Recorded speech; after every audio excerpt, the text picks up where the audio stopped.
91 में जो जिला परिषद तीनोटी बिल पारित होला ए ओडिशा विधानसभा पारित कला बिजू बाबू सेतबळे थिले एवं भारत वर्षर प्रथम जोटा कहले संजय बाबू जे हमर जिला परिषद पंचायत राज एवं पंचायत समिति जो तीनोटी बिल पारित होइथिला एवं 92 रे जेतबळे 74तम संविधान संशोधन भारत रे हला जो 1/3 प्रोविजन जोटा हिस्टोरिकल डिसीजन एक ऐतिहासिक निष्पत्ति बिजू बाबू नेथिले एवं ताको पंचायत राज को महिला मान प्रतिनिधित्व करने एससी एसटी को नहीं विभिन्न वर्ग से 74 अमेंडमेंट पर से आम संविधान से प्रावधान गुड़िक निगला विजु जो मार्गदर्शन जो ओडिशा विधानसभा पारित करता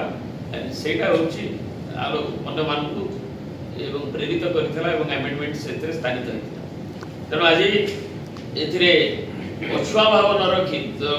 गवर्नमेंट गोटे कंटिन्यूएशन प्रोसेस एवं अन्य गवर्नमेंट गुड़ी पालन कर